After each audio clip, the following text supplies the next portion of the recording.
orang tua saya menjelaskan kondisi saya seperti dalam podcast tersebut.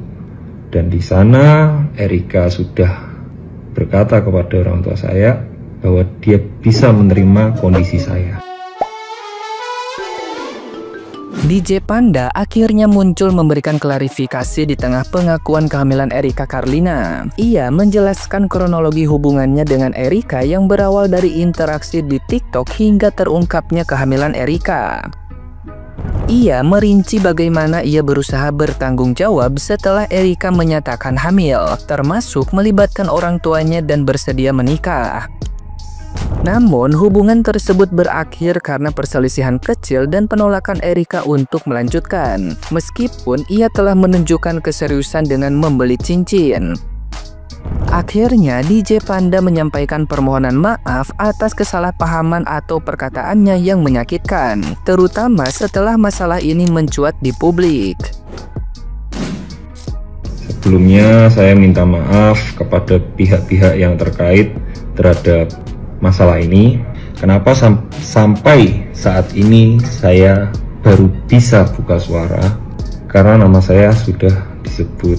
Sebagai laki-laki, saya sudah bertanggung jawab, maka setidaknya izinkanlah saya untuk menceritakan kronologi dan meluruskan beberapa hal. Awal mulanya ketika saya itu kenal Erika adalah melalui live TikTok, saya live TikTok, Erika give saya, kemudian kita lanjut DM-an. Setelah lanjut DM-an, itu lama, kita lost kontak lagi, tidak ada kontak sama sekali sampai di bulan November kemarin, saya dan Erika janjian untuk main biliar di Cubic Billiard Senji, Cubic ya. Mungkin Cubic ya, pokoknya yang biliar di Senji.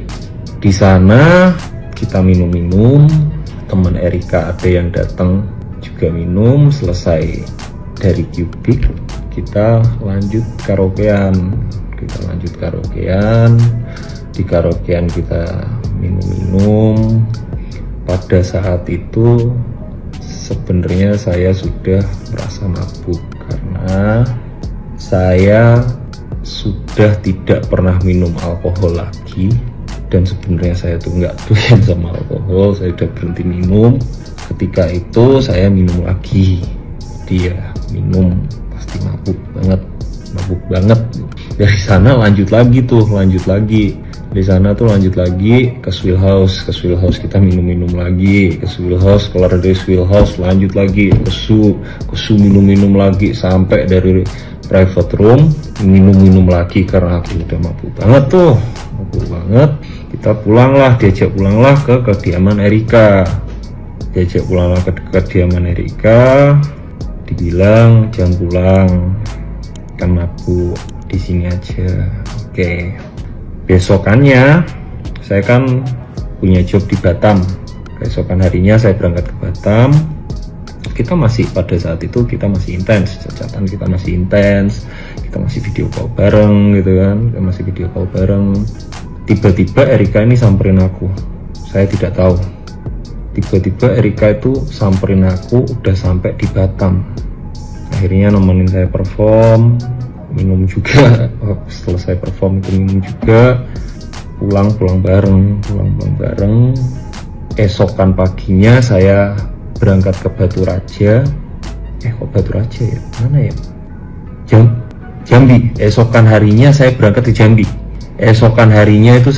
Jambi. Erika pulang ke Jakarta. Kita flight berbeda. Tapi beberapa hari itu, setelah itu kita masih intens chat-chatan, intens video call, hingga Erika ini saya rasa agak aneh. Agak anehnya kenapa tiba-tiba cuek. Yang awalnya udah makan apa ini, tiba-tiba cuek. Saya coba tanya kenapa, gak apa-apa. Oke, saya diem. Saya coba chat lagi, lama-lama gak ada jawaban. Saya chat sampai bener-bener gak ada jawaban.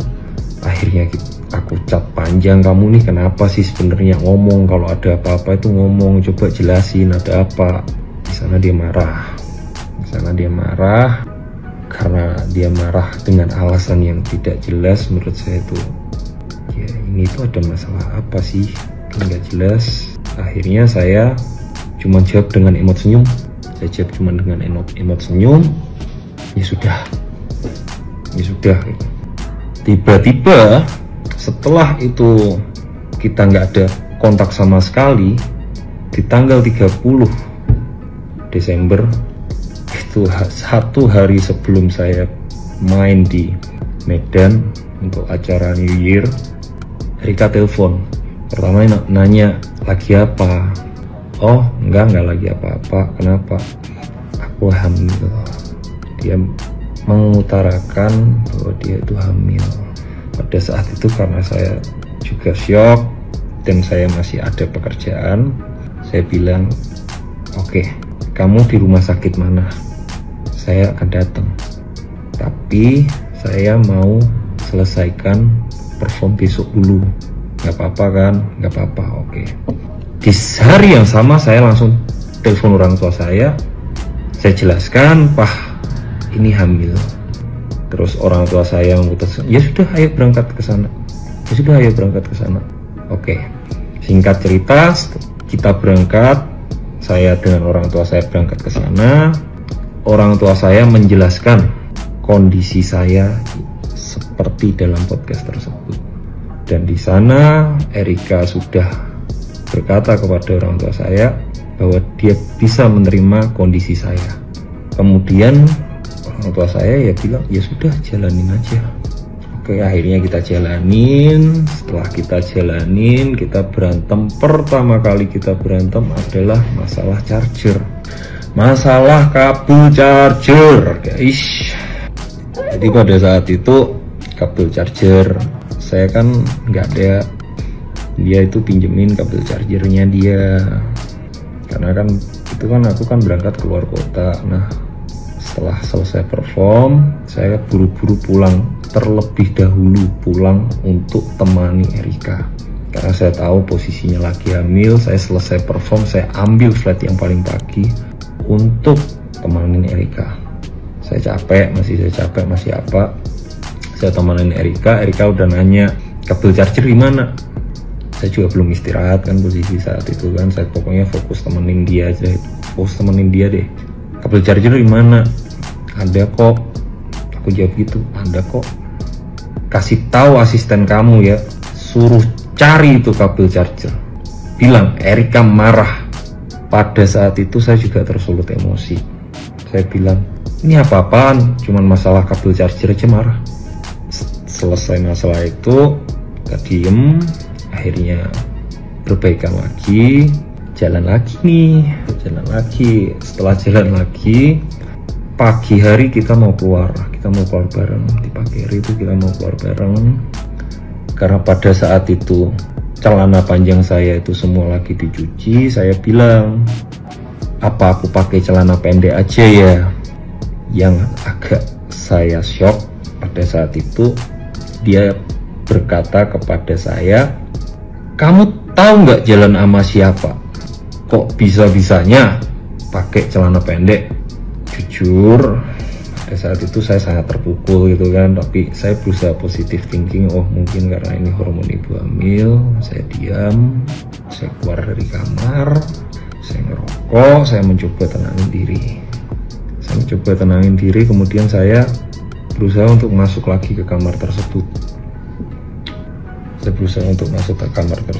Ternyata kamar tersebut itu dikunci. Padahal ingin saya itu untuk menyelesaikan gitu loh. Saya sudah nggak emosi, anggap ya udah deh gitu ya. Saya ketuk gak ada jawaban, saya chat gak ada jawaban. Oh ya sudah, tidak lama orang cincinnya telepon. Bilang, Kak, ini cincinnya udah selesai, udah bisa diambil. Oh oke. Cincin udah bisa diambil, oke. Saya telepon teman-teman saya pada saat itu untuk antar saya ambil cincin. sama ngopi. Tapi saya chat Erika, saya bilang saya ambil cincin, saya ngopi dulu. Udah pulang dari sana, setelah ambil cincin, saya berusaha masuk lagi, ternyata pintu udah dibuka. Tapi ini posisi teman saya sudah pada pulang ya, istilahnya teman saya tuh cuma antar saya. Saya masuk ke kamar, niatan saya itu untuk bikin mood dia seneng dulu itu. Ini loh cincin udah jadi, saya coba tunjukin gitu, cuman reaksinya tidak seperti yang saya kira. Dia bikin kata-kata, saya sepertinya tidak bisa melanjutkan hubungan ini. Udah, kamu diem aja, biarkan saya yang bertanggung jawab. Kalau bisa tidak usah ada orang yang tahu ini anak bapaknya siapa. Saya mau apa lagi gitu kan. Oh ya sudah, karena saya sudah mendapatkan kata-kata tersebut, saya ngomong, masih pada saat itu saya ngomong, nggak marah toh, enggak. Oh ya udah, saya beres-beres. Itu jam 2 pagi, antara jam 2 pagi pokoknya itu udah subuh aja deh. Saya telepon teman saya untuk jemput. Saya beres-beres barang, saya pulang ke rumah saya. Di saat itu juga saya langsung telepon orang tua saya kabarin, Pah, Mah, ini dia bilang nggak mau melanjutkan. Dia tadi bilang aku suruh diam. Kalau bisa anaknya nggak usah tahu bapaknya siapa. Ya sudah kok, papa mamaku bilang gitu. Ya sudah kok, yang penting kamu sudah bertanggung jawab. Oke. Dari sana ya sudah, saya tidak pernah chat-chatan lagi, tidak pernah tanya kabar pun juga tidak pernah, karena saya menghargai kata-kata dia pada saat itu. Sampai singkat cerita tiba-tiba nongol di podcast. Ini rame banget ketika orang-orang itu mengarah ke saya. Di hari yang sama itu saya sudah coba untuk chat Erika, boleh telepon nggak, saya mau klarifikasi. Tapi ini aku cukup klarifikasi ke kamu, nggak perlu klarifikasi ke sosmed. Aku tanya lagi, bisa telepon nggak? Hingga saat ini itu tidak ada jawaban. Kemudian untuk masalah pengancaman, saya sebenarnya tidak tahu menahu tentang grup 19 orang tersebut. Cuman apabila ada kata-kata saya yang menyakiti hati saudara, menyinggung saudara, maupun menyakiti saudara, saya minta maaf sebesar-besarnya. Dengan rendah hatinya saya minta maaf sebesar-besarnya, karena saya juga mendapatkan ancaman.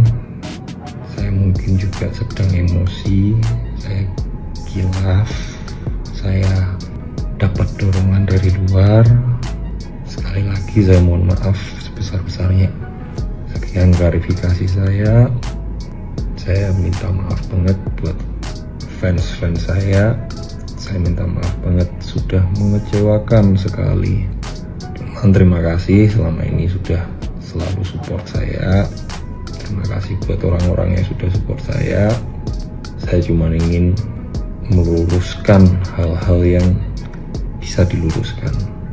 Nah, gimana nih menurut netizen yang terhormat? Silahkan berkomentar ya.